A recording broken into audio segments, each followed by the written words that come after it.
Welcome to the show, and I'm so happy you're here. We're going to be learning a lot today. Hopefully you'll learn something in every week's show, but I think a lot of the things you're going to learn today might be things that are applicable to your everyday life, and we're going to learn about an organization that's here that you may not even realize how much the City of Port St. Lucie Police Department actually does. But we have Gretchen Raziella. Did I say it right? Close. Raziella. Raziella. And she is the crime prevention practitioner and model traffic stop program coordinator, and basically she handles the community relations and the outreach for the Port St. Lucie Police Department. Correct. I'm very fortunate to be a part of the team that gets to do that in the District Support Division. And we have a lot of opportunities available for our community, and I really appreciate you giving us the chance to share about those today. Well, when we started the show, I was mentioning a lot of times you think in terms of the police department as, well, protect and serve. If I need them, they're going to be there. But the policing is a job that has become all-encompassing. And your officers and your department does so much more than policing. That is absolutely correct. We spend 99% of our day in our division is all about community programs and in community engagement. We are not good servants to our public if we're not actively engaged with them in proactive and meaningful ways. And community engagement, you mean all aspects of the community? Correct. All sorts of things from helping people to prevent crime, which is ultimately my primary function. I want to help you not be a victim of a crime in the first place, to helping people after they have unfortunately been the victim of a crime. How can we support them? And then other proactive ways to support the community, which one of the things we're going to focus on talking about today is the Shop with a Cop program. And the reason that we do that is because we're in a position that we can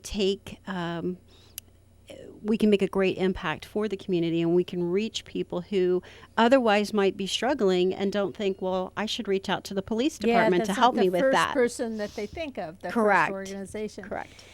You talk about engaging the community and keeping the community safe, and you want people to be proactive in keeping safe, but you also want families to understand, especially children that are growing up, that the police officer is their friend. Correct. We are absolutely there to help, and every one of these men and women in the Port St. Lucie Police Department truly have servants' hearts. And they are in this because they want to make a difference. They want to help people, and sometimes they have to help them in the middle of some very difficult and dire circumstances. And this is a scary time to be a police officer, too. It is. And that's something that, the community needs to understand, too, that, even though they're a sworn officer of the law, that doesn't mean they're not a human being and they don't have feelings. Correct. And at the end of the day, I think if we all took a moment to kind of get to what's underneath the titles, right? Who is the person I'm dealing with? Who is this man? Who is this woman? And we at the police department try to look at it from that perspective as well. We're not looking at you as a suspect or a victim. We're looking at you as a person who's in the middle of something, whether it's good, bad, or indifferent. Mm-hmm. And how can we make a difference for you? What can we do to make this better for you? And sometimes people neglect that, these are men and women with hearts for service. Mm-hmm. And they're not there to give you a hard time. They're not there to make things more difficult for you. They ultimately, at the end of the day, they're trying to give you a positive experience get you to whatever it, the ultimate goal on the other side of that interaction is, whether you need help or sometimes you need to be arrested, unfortunately. And sometimes that's help in itself. Exactly. Because it's like telling a toddler, no, you can't do this, and they don't do it again. Well, the goal, hopefully, though, is to get them into a place Yeah. where they can be connected to services that, can help them if theft is an issue, right? If we're arresting you for a theft, well, maybe we can get to the bottom of why are we stealing? What's going on in your world? What help do you need? Do you need employment services, training, those kind of things? That's ultimately the goal of how this should all work, right? As you get into the system and you get connected to the things that you need to be connected with. Our police officers are particularly good at making connections with people. And that's how a lot of what we do in district support is ultimately birthed, because they have these interactions and they find out, well, hey, this is going on. I'll give you an example. We had someone reach out to the city and say, listen, with this lockdown, I've been sitting at home cleaning out my papers. Now I have all these papers. Does the city have any means for me to destroy things, these particular documents? Well, out of that, we developed a shred event, and we had several hundred people come out, and they were able to, securely shred documents. It fulfilled a need in the community at a time when they had it. But it was birthed from someone saying, hey, listen, I have this need, and sharing it with us. And we were able to say, well, listen, this is how we can respond and help you. And so part of it is responding to the need that you see out in the community. You described your officers, I say your officers, because you're like their conduit to the community in some ways. You say they have a servant's heart. What do you think that are the traits that make a good police officer? Well, kindness, compassion, a willingness to understand. Our department particularly has basically a customer service oriented focus, right? The public is our customer, and we want to make sure that whatever interaction we have, they have a positive one. And in order to do that, you have to have positive people, who operate from a place of genuine kindness, who operate from a place of compassion and understanding, even when it's difficult to do. We are surrounded by consummate professionals at the department who seem to manage to do that. There are times I've seen officers deal with people and I think, gosh, I could not have handled that as well as you have just done. So I'm very fortunate to have those examples before me every day, and I hope that that is what the majority of the public is seeing as well when they're out and about in the community and making contact with them. What type of challenges do you think that police officers have in Port St. Lucie that are different than you might see somewhere else? We are very fortunate in that the city of Port St. Lucie is one of the safest cities in the state of Florida. That's for our so size. good to hear. We really are. We are extraordinarily fortunate, and that is a result of the work that these men and women are doing. It's also a result of, having that proactive message. And making sure that, hey, you don't want your car broken into, lock the door. You don't want your lawnmower stolen out of your garage, shut your garage door. Those kinds of messages. So we do try to do that proactively. Now, the other side of that is that when you have these interactions and you're dealing with a violent crime or something, they're still dealing with those through that lens, still that customer service lens. Now, we're very fortunate we don't have a high level of violent crime like some of these cities do, right? We don't have that at all. The primary problem we have is speeding and aggressive driving. We have a ridiculous number of complaints that come in all the time related to that.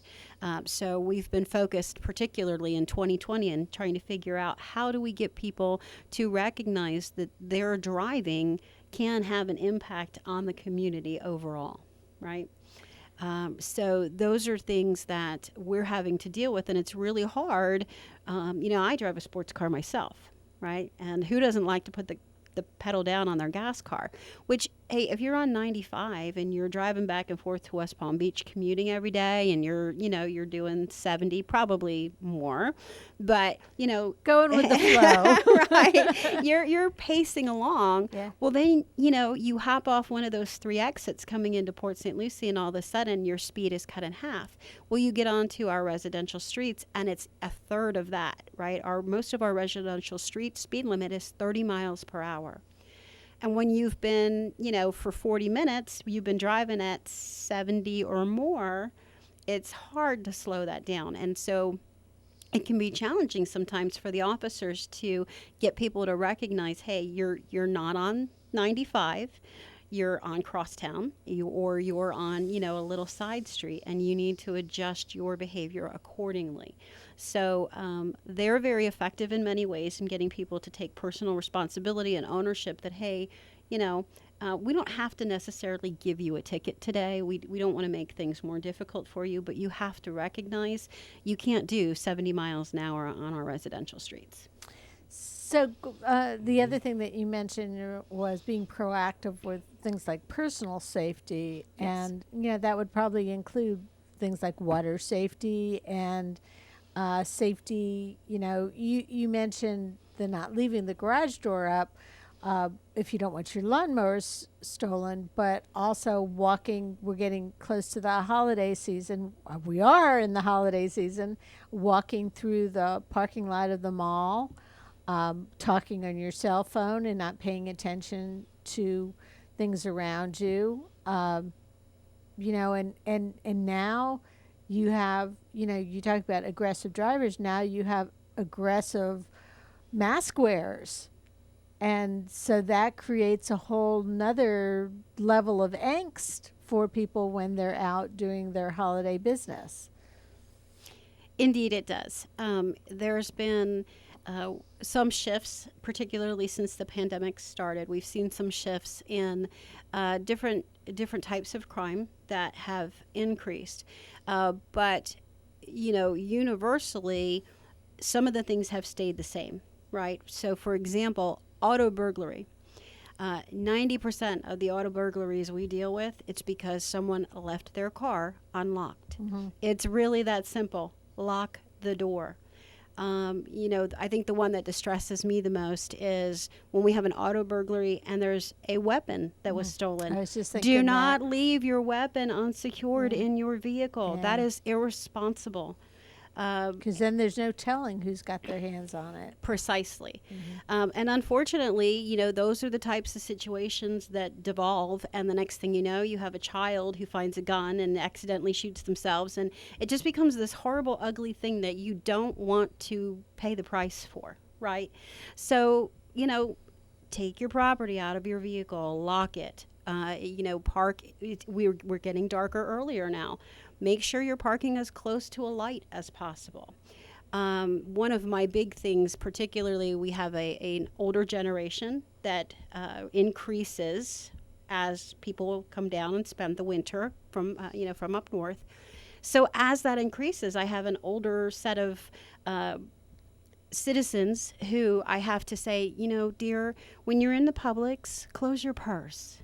And you see them. And do you notice, too, when you have a mask on, your vision is changed where you can't look down and see Correct. the top of your purse. So you might be walking around with your purse unzipped and not even realize it. And someone could actually reach over and grab something. And because you have your mask on, your vision looking down, Correct. You don't see. And it's happening quite a lot. Yes. It's happening quite a lot. So, keep those purses closed. I don't recommend leaving them in the cart. I know it's kind of cumbersome to keep them on your shoulder all the time. And if yours is like mine weighs as much as a small child. So, keep it closed, keep it on your shoulder. But if you're going to have it in your cart, make sure, I always strap it in like it is a child. And secondarily, I shop with my hand over my purse, holding on to the back of that little seat area, so that if someone were to reach in, they're going to touch my arm trying to get to my purse. So those kinds of things that typically, you're just going to the Publix or the whatever grocery store. I'm not plugging Publix, but I do all the time. I mean, sorry. it's just that's where Yeah, I shop. that's But where- yeah. but that's the place that I seem to see Yeah. it the most. It's just those types of things. You have to. We don't want anyone living in fear, right? That's not a healthy place. But you have to be aware of your surroundings. You have to be cognizant that everyone is not a kind, good person who's, coming into the grocery store or whatever just to pick up a few items and go home. They're looking for an opportunity to victimize someone. Don't give them the opportunity. Or it may even be the opposite, where they weren't looking, but they see an opportunity and they feel like, well, hey, that person's calling my name. and it's Exactly. Sitting there by itself. Exactly. In the crime prevention world, we say there's this triangle of crime, and the piece that holds the whole thing up is the opportunity. If you take away the opportunity, many times it's going to thwart the ability for an offender to commit a crime. So we want people to think about those things, again, not in a state of fear, but from the perspective you can be proactive about keeping yourself safe. And then it's also very important that we're paying attention to the things that are going on around us. One of the things I have a heart for is it has to do with our children. And we have so many kids now that are not coming to school full time, right? Mm-hmm. They're doing virtual school, which is terrific if that works best for them. But I have a concern about a segment of the population that we're not seeing, right? Because it's our teachers and our doctors who make the majority of discoveries when it comes to the world of child abuse. Right. Yeah. So if the child is not in front of a teacher and they're not in front of friends and they're not in front of, what kind of abuse is going on that we're not actually able to see. Right. And even if it's a small segment of our population here in Port St. Lucie, one child being abused is too many. Mm. Right. It's just too many. So I think, as much as we are all about protecting ourselves, staying safe during the pandemic, we can't be remiss in that we have an obligation to keep our eyes open, find out what's going on. And, maybe you're not door to door with your neighbor, but maybe, have a conversation with them. Figure out a way to do it in a socially distant, safe way, but still making sure, hey, my neighbor, their kids, they're okay. Because it's not just child abuse, it's domestic violence, it's suicide.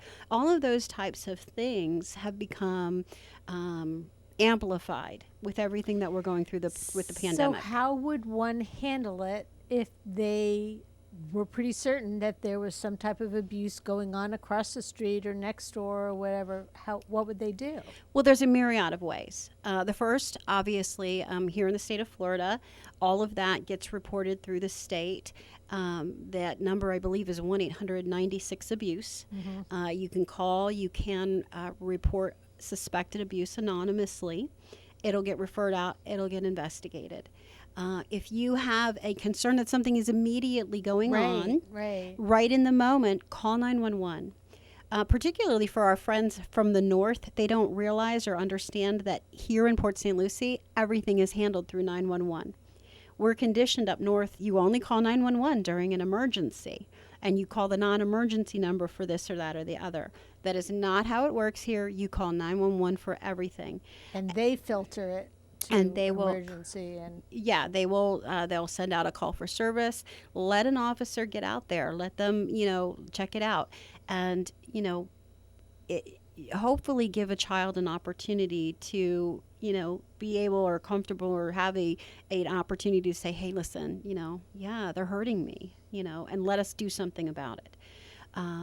It's, like I said, that's where my heart is. Mm-hmm. I'm always about protecting children in every way possible, and we cannot lose sight of that. It's one thing to lose sight of your purse because of a mask. We can't lose sight of these children who are being victimized or abused in any way, shape, or form because of the pandemic. And in some cases, the abuse might take the form of neglect. Correct. And who. If the child is doing online schooling and there's no way to tell except for if they're outside, if you see them outside, or if they're always coming over to your house and asking if you have any leftovers or something like that. Correct.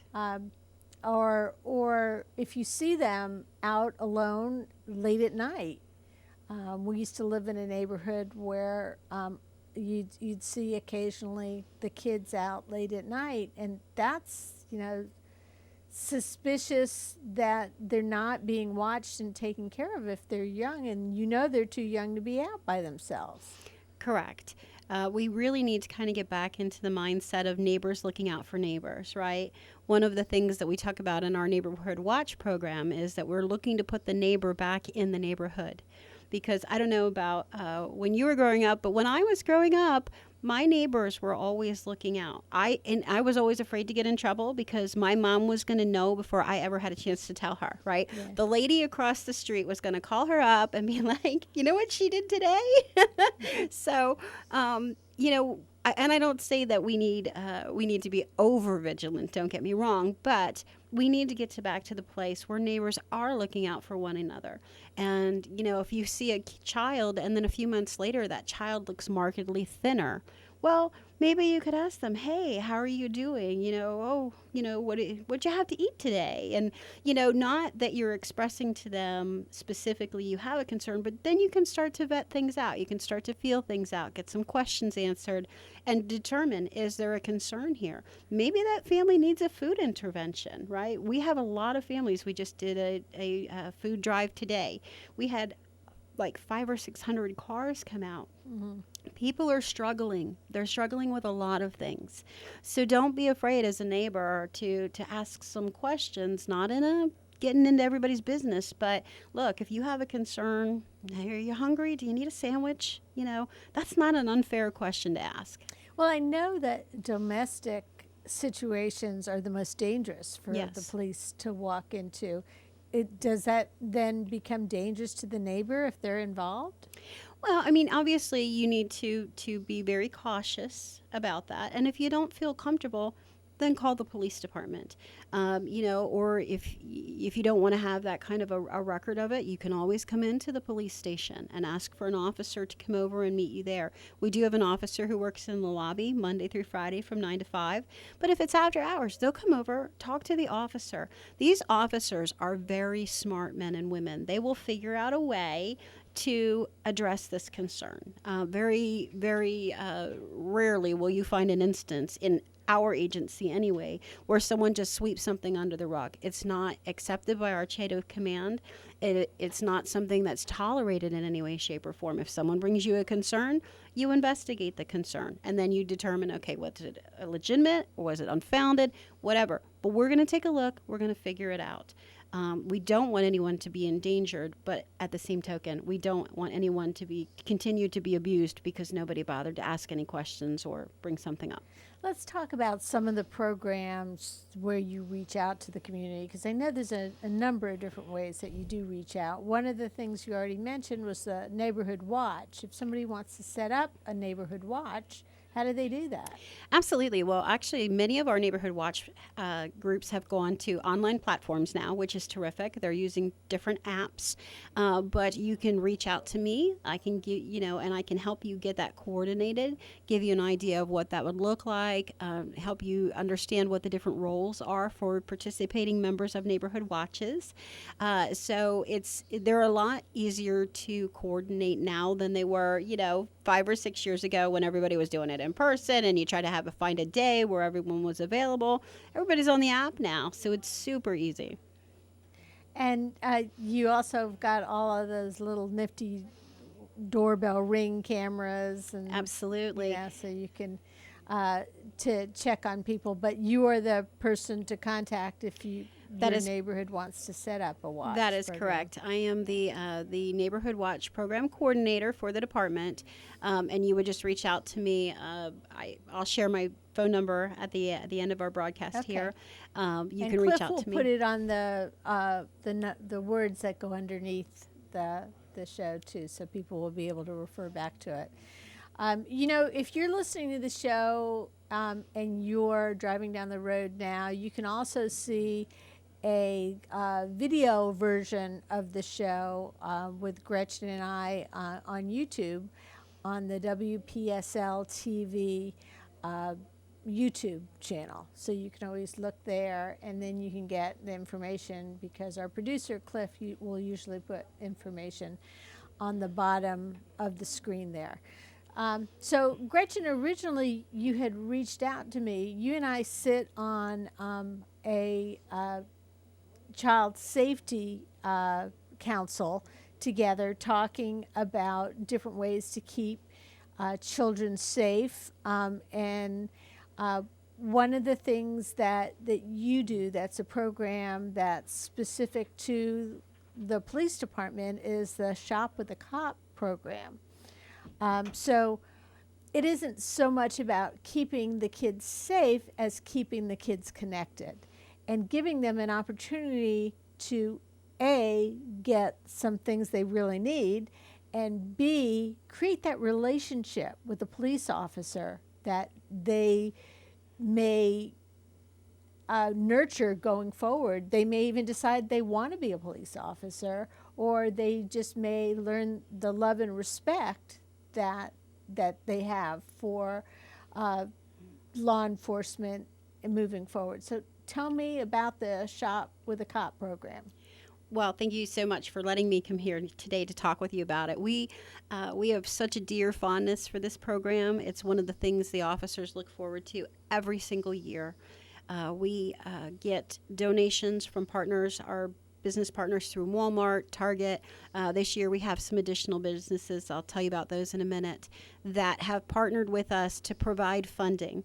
Then the families can go online to our website, fill out an application, and then we have a shopping day. They'll come out. We are doing Walmart in person this year. We're going to do one at Target virtually. But they come out, the children are paired with an officer, and then they go spend about an hour going through the store shopping for Christmas gifts. Now, they can pick gifts for themselves, they could pick it for a family member. The child has the discretion. But ultimately, the idea is they get to have this interaction with an officer to understand that, yes, they are a person of authority, but they are also still a person underneath that. Yeah. And at the same time, we can fulfill a practical need, because we have a lot of families this year that are having a tremendous struggle. There is tremendous need, like I said, for food. So they're not even thinking in terms of gifts. We don't want any child on Christmas morning to not have a gift. We want to be able to provide that service to them, and our officers are just absolutely thrilled to have the opportunity to do that. So, again, it's a simple application. The criteria is simple. The child needs to be between birth and 18 years old to participate in the program overall, or still in high school. They do have to be a resident of the city of Port St. Lucie. We're going to look at your address, and we're going to verify the address. And then basically the parent has to be able to get them to the event, and the child has to be able to separate from their parent. Now, like I said, this year is a little different. We're having one event on at Walmart. That is going to be December 9th. But those children already have to be pre-registered. They have to be pre-registered, and I will share with Cliff the website address where they can go on to the City of Port St. Lucie's website and register for the program. Is there a deadline for registering? The deadline for registry is going to be, and I apologize, I don't have that exact date. It will be the Friday before. So what would that be, like this? I think it's the 6th or 7th. I apologize for not having that date. Yeah, you've got a little bit of time still. Yes. When you're listening to the show to catch up, to sign your child up. And you're not going to ask for any financial documents or anything. No. You're just asking for people to sign. And children from the same family can sign up. They just have to be a resident of Port St. Lucie, and they have to be between birth and 18, or still in high school. That's just a really wide level of criteria. So if you have 3 or 4 kids in your family, you can sign each of those children up. Correct. And so typically with the Shop with a Cop event, we try to target that for the children who are between the ages of 5 and about 13, because those are the ones that they seem to have the best connection, and they seem to get the most from the interaction. This year we've expanded it. What we're doing with our teenagers, like basically the 13 and above set, we're getting them into the virtual event with Target, which the officers will work with them to do. But then we also have this other event that we're doing, and it's called it's the Fill the Fence toy distribution. That's going to occur at the Mid-Florida Event Center on December 12th. That will be from 10 a.m. to 5 p.m. So if you have a family where you, for example, have a 6-month-old, a 4-year-old, and a 15-year-old, you can sign up, and we will direct your family. We'll schedule you in that event. Mm-hmm. And those families will come out to the Mid-Florida Event Center. The children are going to have activities to be involved in, and we're going to take the parent and help the parents pick out gifts for children in each of those ranges. And so the parents can actually take the gifts home, wrap them, and put them under the tree. Well, they don't even have to wrap them. We're going to have wrapping stations set up. Okay. We're going to have all of that taken care of. Yeah. So, they'll have an opportunity to have gifts to give their children for the holidays. Now, if you have a single child or something, we're trying to put them specifically in the Shop with a Cop. But then for these families with the varied age ranges, we're trying to get them to the Fill the Fence toy event, distribution event. All right. And you may or may not be aware, but WPSL has a toys, a gift program too, a Christmas gift program where the kids in the county, it's through the St. Lucie County, can sign up too. Mm-hmm. So. Mm-hmm. That's and it's not any one organization that can handle all the children, and it's awesome to be able to go to bed at night and feel comfortable knowing that you've helped somebody else have a better holiday, whether it's Christmas or Hanukkah or Kwanzaa or whatever the holiday. I know I've belonged to several organizations in the past too. Where when they had their holiday party, instead of bringing gifts to share for that organization, they all brought gifts to donate to this type of program for you too. How has COVID changed the way that, now you've done Shop with a Cop for years. Correct. How has COVID changed the way you're doing everything? Well, essentially, that's exactly what birthed this being divided into 3 different events. So the Fill the Fence event was an opportunity to say, hey, maybe if you're not the family that's struggling and you want to be the family that gives, we can help you. We can be that conduit. So our partners at and forgive me, I want to make sure I get their business name correct. That's fine. The Fenced In LLC. They have set up several fenced collection sites around the city.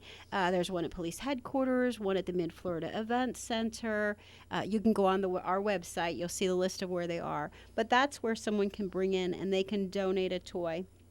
They can put it right in there. It's safe. It's secure. You don't have to have an interaction with anyone to do that. You can simply bring it in, put it in the fence, leave, and then we'll take care of distance. But you bring in an unwrapped toy, Bring right? it in an unwrapped toy, and you can donate it there.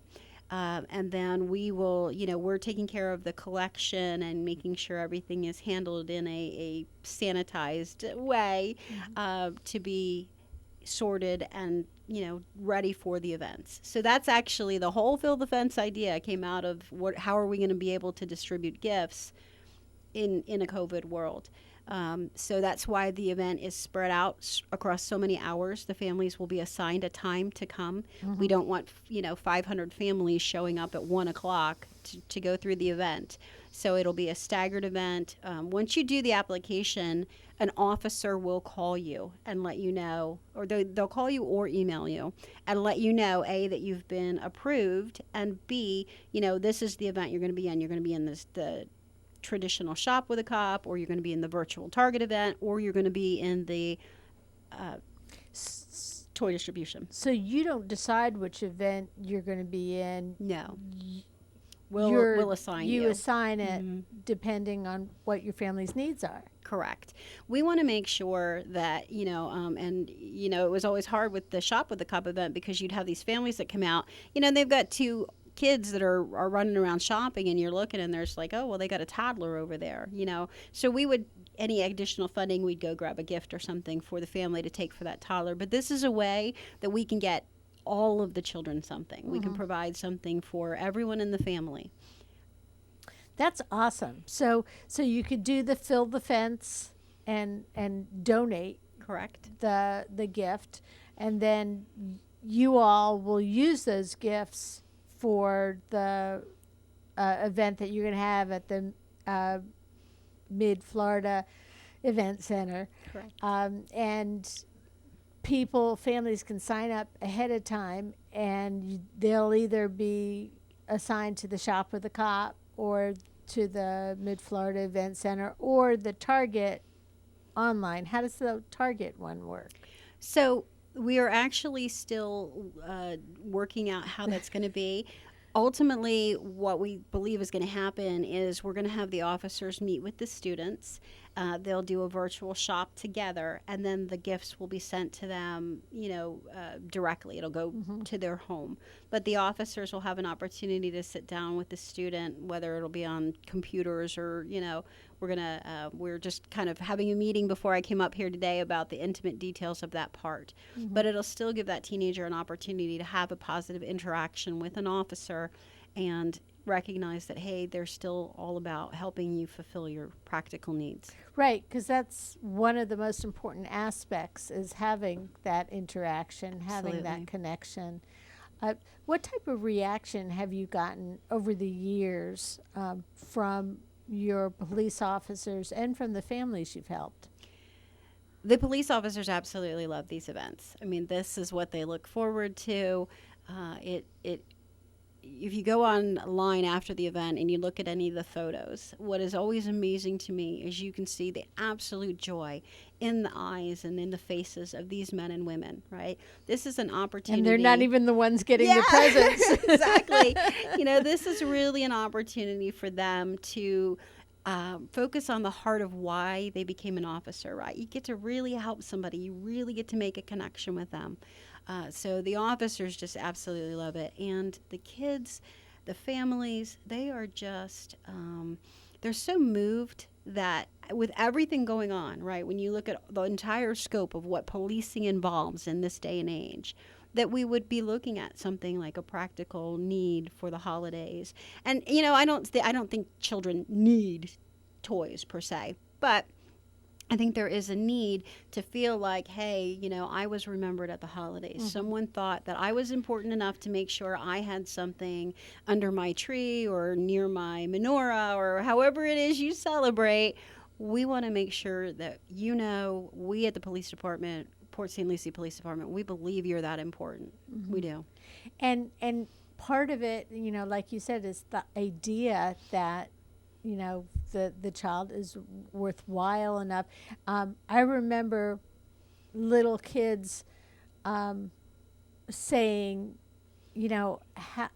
Santa must not love me as much as he loves my next door neighbor because they get, and not my little kids because unfortunately Santa Claus was way too generous with them, but growing up there was always some of the kids got a lot and some of the kids didn't. And one of my favorite Christmas ideas was from a family whose kids grew up with my own family. And what they used to do every Christmas is they would come up with a concept like especially as the kids weren't infants and toddlers anymore. One year they gave both the children cameras, beginning cameras, and they gave them photo albums. This is dating us a little bit here. Right. And then they got a trip, and it was a family trip. So the whole Christmas, and there were other little things here and there, but the whole Christmas idea was that they had cameras and accessories for cameras, and a cute outfit to wear to wherever they were going to go, and their family trip. And I just, to me, that was just such a neat idea, to make memories instead of just having things. Right. Because things break, you outgrow things, but the memories, they're there forever. Absolutely. And I love that you say that. We had a meeting this afternoon, and we were talking about the one thing that has been remiss in all of our Shop with a Cop events is we didn't have a photo opportunity for the shopper and the officer. We never made that a deliberate part of the event. So this year, that is something that we're working with the powers that be around the city to make sure this child at the end of it will get a photo of this interaction with the officer. That's a great idea. And I know there's some really good community-minded photographers that I'm sure would be happy to volunteer their services too. So if you need any names, I'll pass them along to you. I appreciate that. Thank you. But that way they have that memory Absolutely. of that experience. And in the digital age, it's so easy to save that type of memory too. That's really special. I know that you have other programs that you involve people in the community, and it's possible that some of them are paused during COVID-19, but I know one of them was kind of a community education where you got to go to like a community police Citizens Police Academy. That was it. Yes. Citizens, yes. Well, we're hopeful. I believe that they are planning for one. Now, whether it'll be a virtual event or what, I don't know. But I know that it is something on the horizon. I encourage everyone to do that. And if you don't have that kind of a time commitment, some people don't. You can always reach out to the police department. I'd say probably after the first of the year, hopefully things with the pandemic will have calmed down a little bit. We're hoping, yeah. And hopefully we can get back to even simply doing the ride-along program, because I think sometimes not understanding what people are doing or why they're doing it is at the heart of why we have so many miscommunications. So having an opportunity to see what the officers are actually doing when you're thinking, oh, there's never a cop around when you need one, that's because there's only 200 of them and there's 200,000 of us. So you get a better perspective of what they're doing, why they're doing it, that kind of thing. So give me an idea then, in an officer's shift, what is the typical things that they'll see in a shift? There is nothing typical about any shift ever. They literally can go from one mundane thing to another thing, right? It might start out with there's a disabled vehicle blocking the road to, 10 minutes later, they've got a suicidal subject who's holding a gun to their head. To 5 minutes after that, there's an autistic child wandering. They handle a lot of different types of things, and they don't get 10 minutes to decompress in between. They're going from call to call to call to call to call. There is no such thing as a typical day. We have, unfortunately, these last few months, we've seen things happen in Port St. Lucie that we've never, ever seen happen before because of mental health issues and because of just different crises people are in. But again, they handle it with like a consummate professional. So by the end of the day, they could have, we have these codes and signals we use for calls for service, and they might have, hit all of them in a day. How has training changed over the years? I know that, the whole mental health aspect has really played a big role in how the situations are changing. And I'd be remiss to get through a whole radio show without commenting on the fact that many officers in many different areas, but especially in Port St. Lucie, even though they have an assigned shift, they're kind of on call 24/7 as a life. And you just had recently a couple of officers who were off duty Yes. down at the Gardens Mall who noticed that there were signs that somebody was trying to take their life, and were able to take action. Now, do they receive special training to be able to notice these things that maybe somebody else might not notice? Well, of course. I mean, they are trained to be aware of what is going on around them at all times. And it's for exactly those reasons, right?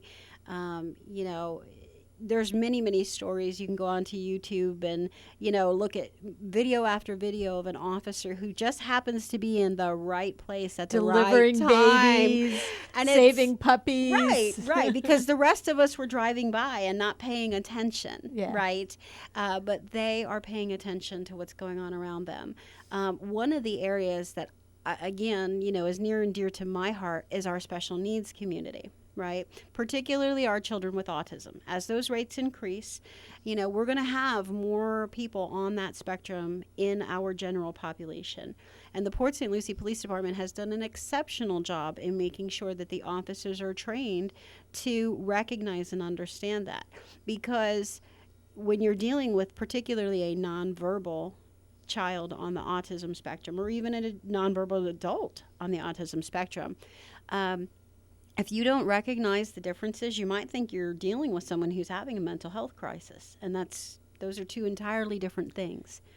So, the Port St. Lucie Police Department particularly has done an exceptional job in making sure that the officers are trained to recognize all sorts of things in all sorts of scenarios and not necessarily pigeonhole them all as being one particular thing. Really taking a minute and understand, oh gosh, this is a suicidal adult. Oh gosh, this is a wandering or an elopement event with an autistic person. Oh, this is an elderly person with dementia. They've been trained. We have an exceptional training unit.